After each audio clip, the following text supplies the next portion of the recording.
Guys, tingnan nyo naman, no? Infinite wall, guys. 2 hektarya yan, tol. Diba? Pag nandito ka, sobrang luwag, tol. Oh. Punta na natin yung event, check natin yung mga sakyan. Kahit maliit yan, NLEX ready yan. Guys, ito na. Tara, try na natin. Ayan, oh. Grabe, guys, oh. Tingnan nyo naman, oh. Iwan, pre, pati pamilya. Hi guys, magandang araw sa inyo lahat. For today guys, nakitambay muna tayo dito sa studio kasi magpapaschedule sana tayo ng corporate shoot ng buong team ng Wash Authority. So nandito tayo ngayon sa Big Space Studio guys. Tingnan nyo naman yung backdrop natin, studio na studio. Pero hindi lang yun ang meron sila guys. Napakaganda rin ng mga equipment nila. O, tingnan mo, di ba? Pare, tingnan mo naman, tol. Mukhang artist talaga yung mga nag-i-edit dito. Pare, buhok pa lang, tol, di ba? Tapos meron silang, anong tawag dito, tol? Anong tawag kasi dito? That's our cyclorama. Cyclorama. Anong goal ng cyclorama, tol? So this one creates an illusion of medyo infinite wall kasi siya. Oh. Guys, tingnan nyo naman, no? Infinite wall, guys. 2 hektarya yan, tol. What? Diba? Pag nandito ka, sobrang luwag, tol. Oh. Pare, di ba? Parang alam nyo sa commercial, pare, di ba? Pwedeng-pwede ka dito, tol. Oh. Kasyang-kasya lahat, di ba? Tsaka ang linis, pre, napakaganda. Tapos, first time ko, ever in my life, ma-experience yung ganitong type of studio. Sobrang unique, sobrang kakaiba, pare. Kasi, dito sa studio, pare, meron pang merienda. Ayan, pare, oh. Ayan, pre, Coco Crunch.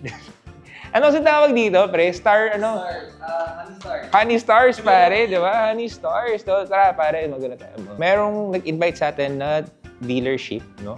So, may mga bago silang unit, tapos din-display nila sa mall. So, invite nila tayo para ma-showcase din natin at mapakita sa inyo kasi very interesting din yung mga cars na ito. And they're electric cars as well. So, tingnan natin kung ano yung itsura nila. Samahan nyo ako. But before that, guys, tingnan nyo naman dito. Sobrang luwag. Pala, guys, Big Space Studio ito. So, literal pa rin maluwag. So, guys, dito, pag pumasok ka, dito yung entry nila ito, di ba? Tsaka ang ganda ng, ang ganda ng interior ng studio. Di ba, naaalala nyo nung mga kasigidara ko, mga millennials, yung mga studio usually may monoblock. Tapos merong backdrop dito, yung backdrop nila yung parang ilang taon na. Di ba, ganun dati eh. Pero ngayon, pare, social na yung mga studio. Kasi tinan nyo naman yung mga, mga OJT nila, mukhang, di ba, mukhang magagaling na talaga agad, pare. Tsaka yung mga equipment nila, pare, hindi basta-basta.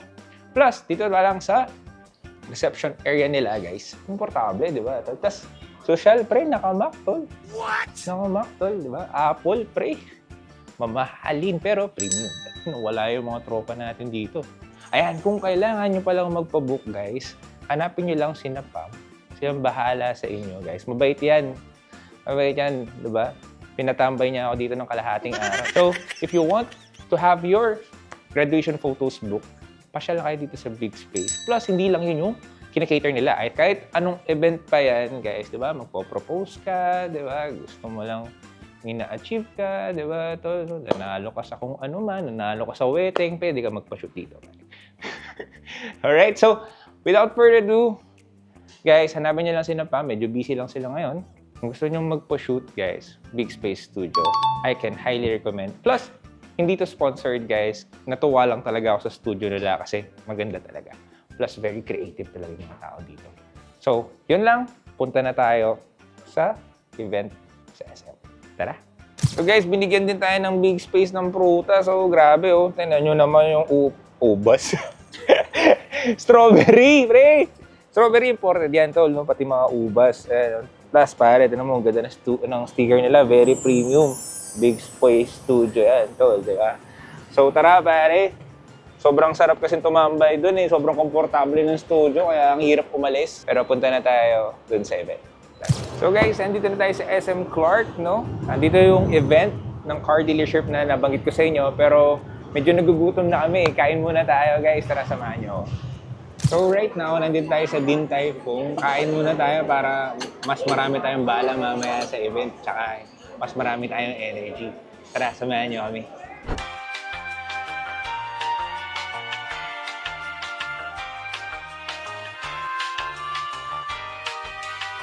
So guys, tapos na tayong kumain. Punta na natin yung event. Check natin yung mga sasakyan. So guys, ito na yung event. So, andito yung mga bago nilang, meron silang mga passenger cars, tsaka mga cargo vehicles na nirelease yata nila today. Guys, andito na tayo sa event, no? So, sama na si Sir Tom, guys. So, naalala nyo sa video natin, nung kinuha natin yung kotse natin. And si Sir Jason, guys. Isa to sa mga nag-assist sa atin nung nirelease natin yung sasakyan. And right now, sabi nila sa atin, meron daw Pony version 2 and Joey. Yung Joey, guys, is a crossover, no? And it has a very competitive range and a very competitive price. Pakita ko sa inyo. Tara, check natin. Ma'am, may kabala pa kayo? Grabe. Guys, si Ma'am Jeline, siya ang mga boss dito. No? Binigyan pa tayo ng konting freebies. Kakarating lang natin. So guys, andito na tayo sa event ng Best Tune today dito sa SM Park. And marami silang bagong sasakyan na naka-display dito. Meron silang mga bagong version ng Best Tune Pony. Meron silang Joey doon. And meron din silang mga business cargo vehicles na full electric na mapapakinabangan natin. And right now, I am here para bigyan kayo ng buyer's perspective. Yung maiintindihan at mapapakinabangan natin lahat. Hindi na ako masyado magta-technical, guys, para kumbaga, ma-check natin at mas maintindihan ninyo kung para sa inyo ba yung sasakyan na to. Pero so far, guys, hindi to sponsored pala. Hindi to sponsored. We just came here. It's a privilege na in-invite nila tayo. And of course, we're really excited pag may mga bagong vehicles and bagong technology available. So, without further ado, pasyalan natin yung first car, the Best Tune Pony version 2. So guys, ang una nating i-check out is ang Best Tune Pony. So ito yung mga sa vlog natin na two-door na full electric vehicle na very affordable. And guys, kahit maliit yan, NLEX ready yan, guys. Pwede siya sa NLEX. Legit talaga. And it's only priced for 598,000 pesos. At kung cash, guys, that's 528,000. So meron ka ng range ng around 222 kilometers. Plus, guys, sobrang ganda niya sa loob. Check natin. Inside, ano bang pinagkaiba, guys? Bukod sa mas malaking range, tingnan niyo loob, para kang naglalaro ng Game Boy, di ba? Guys, yung video natin, guys, meron din silang ganito kasi it's very practical. Imagine mo na lang kung, wait lang, sasakay lang ako to.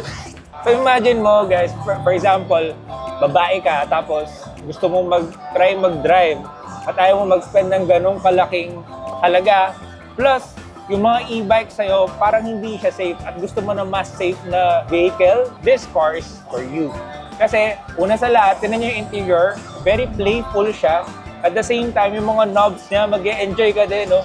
Yung parang ng Game Boy, pare, di ba? Parang bumalik sa pagkabata. Plus, in terms of space sa loob, guys, walang harang sa gitna. Dito sa loob, walang harang sa gitna. Plus, you get the traditional handbrake. Oh. And guys, here at the back naman, these are foldable seats. Kaya kung namalengke ka o kaya nagsundo ka sa school, pwedeng-pwede yung sasakyan nito. Imagine how much you would save in terms of fuel consumption if you have this type of car, di ba? Lalo na kung yung mga trips mo, malapitan lang. Diba? Hindi pa mahirap iparada, guys, lalo na kapag nasa city driving ka. Lalo na dito sa Angeles, minsan sa loob ng mga syudad, even sa San Fernando, kapag sa mga palengke na, medyo masisikip na yan, medyo mahirap ng pumarada. But you have this type of car, una sa lahat, madaling i-maneuver, and of course, convenient gamitin. So guys, andito naman tayo sa Joey 03. This is a crossover, it's a 5-seater, and it's full electric. And this car, guys, it has a range of around 445 kilometers. That's enough to go from here, papunta sa Maynila, and back. Kasi I think it's around 130 to 150 lang yata kung assume natin na iikot-ikot ka pa sa Maynila bago bumalik dito. And this car, guys, it's priced at only 1.3 million pesos. Pag nag-cash ka, guys, here in this event, meron ka pang extra discount. I think aabot na lang siya ng 1.1 something. So, para ka na lang bumili ng sedan pero meron ka ng full electric crossover. Dito naman sa side ng sasakyan, you get very standard door handles. Ito medyo subjective kasi yung part na ito. Kasi other consumers or other clients, guys, ayaw nila na nagpo-pop up. Kasi syempre may mechanical features yun. Sometimes hindi natin maiiwasan. Darating yung araw, since mechanical siya, or meron siyang movement, may mag-feel doon. So, here kasi, guys, nakasanayan na natin, di ba?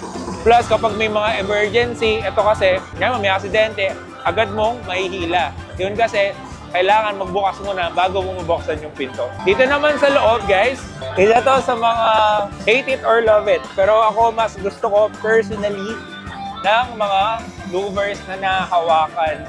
Kasi sometimes, kapag nagda-drive ka, kapag automatic yung louvers mo, kapag control pa siya sa screen, minsan, madidistract ka pa. Medyo mahihirapan ka pa. But with this, pwede kang mag-drive, i-adjust mo lang dito. But inside the car, guys, wala rin siyang harang sa loob. And then, makikita mo, here in the center console, marami siyang lalagyan ng mga gamit. I'm not sure kung meron siyang charging port dito, pero meron siyang dalawang cup holders dito. Plus, it has this screen na marami kang mako-connect. So, kung marami kang magagawa dito from your AC, you can control it here. Multimedia, Bluetooth, and everything, guys. Plus, may nap mode pa pag ginanto ka. Check naman natin kung power seats. Yes, power seats for 1.3 million pesos.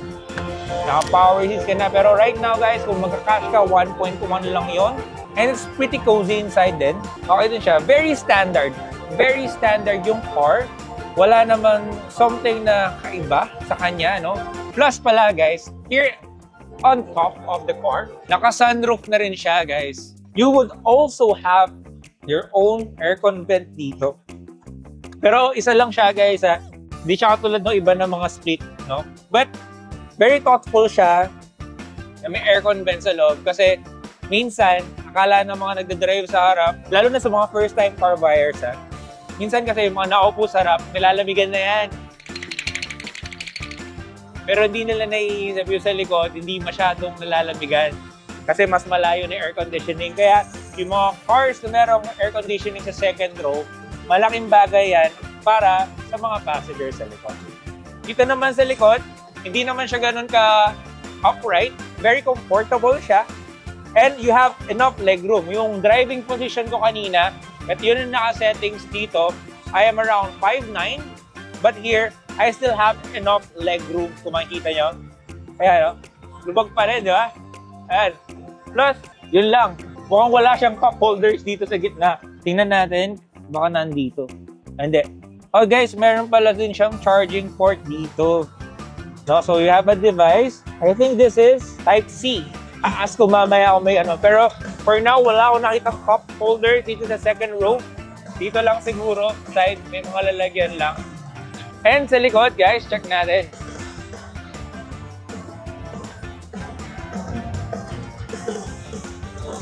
So, assisted yung tailgate niya. And you have a very large trunk space. Good day, everyone. Guys, I would like to welcome for you this price, to the EV Tour 2026. napakalaki ng sasakyan na ito. Showcase electric Sobrang vehicles from mini luwag na niya. EVs, to SUVs, to commercial vehicles. Plus, you have Come your join tools us here. So you can check out Pero all our mukhang units. wala din You siyang can test spare drive tire. them Medyo and hindi then na uso yung avail spare of tire. our exclusive promos Kapag during the naman event. binaba mo siya, Thank you so guys, much, and assisted hope to siya, see pero you hindi here. siya power tailgate, guys. Alright. Pag tinignan mo siya sa likod, very slick din yung mga tail lights niya. And for me, it has a very, very, very sleek design. Alam niyo yung mga design na hindi sila loud. They just wanted you to look very professional and very elegant while driving. Plus, hindi siya ganun ka... when I say loud, hindi siya ganun katakaw or mainit sa mata. But it's very sleek and it's very professional. Check naman natin yung charging port. Here, guys, ang charging port pala niya is a GBT, no? So, GBT chargers, guys, iba siya sa Type 2 OCC Dito S2. sa the event center. Right? So, kunyari mo, nasa market ka for a BYD Sea Lion 6, that's a crossover, or a Geely EX2, for example, or EX5, you can also consider this Joy 3. The Joy 03, guys, in terms of price, wala kang masasabi. In terms of features, guys, I think it packs the necessary features na kailangan mo. Kasi lahat ng comfort na kailangan mo, nandito na. Plus, if you want yung traditional, for example, yung mga nakasanayan natin door handles, andito rin. Kaya wala ka nang hahanapin pa. Plus, guys, marami ka pang extra para makabili ng mga upgrade ng sasakyan nito. Or, pwede kang bumili nito, plus bili ka nun. Magkano lang yun? Kung 1.1 plus 500, that's 1.6. Katumbas lang yun ng isang sasakyan, guys. Pero dito, nakadalawa ka na. So guys, introduce ko naman ang mga bagong nilang electric vehicles na pang negosyo. So unahin natin ang kanilang Bauhaus. Wow. So guys, for only 600,000 pesos, meron ka ng full electric vehicle na pang negosyo. Plus, meron tong 130 kilometers of range. So, guys, tignan nyo yung bed niya. Drop side siya. 600,000 pesos lang, guys. Ang maganda dito, sabi nga ng kausap natin si Sir Jason, na ang advantage kasi nito is for a business person is mamomonitor mo talaga yung biyahe niya. Kasi di ba nagiging challenge yun pag marami ka ng staff? Minsan yung gasolina, yung diesel, hindi mo alam kung yun talaga yung tinakbo kasi minsan nasisipsip. Pero here, hindi nila magagawa yun kasi this is a full electric vehicle. And for additional of a few thousand pesos, guys, pwede ka na rin magpa-customize at makuha mo na yung kanilang closed van, guys. Oops! Hindi ko alam buksan ito. Joke lang, yeah. So guys, here, yun. Guys, kung meron kang mga goods, for example, mga perishable goods, na syempre ayaw mong mabasa ng ulan, perfect ang ganitong vehicle sa iyo. Pero kung gusto mo naman na pwede siyang cargo na lalamove at mas malaki na range, meron din silang Linksys, guys. This one is less than 1 million pesos naman, guys. Yan, no? This is for 1.1 million pesos. Pero while they're here at cash payment ka, it's only gonna be priced at 968,000 pesos. Ganun kalaking discount. Plus, this one, guys, instead of 600,000 pesos, kapag nag-cash ka, 530,000 pesos na lang. Kapresyo niya na yung passenger nila na best yung pony. Magkalapit na. And then, magdadagdag ka lang ng 30,000, guys. Meron ka ng closed van. Imagine that, guys. 30,000 pesos, meron ka ng closed van. Ready to roll na ang iyong negosyo. Ito naman, gusto mong lalamove kasi ang advantage naman nito, this one naman is 300 kilometers naman ang kanyang range. Plus, buksan ko lang. Good day, everyone.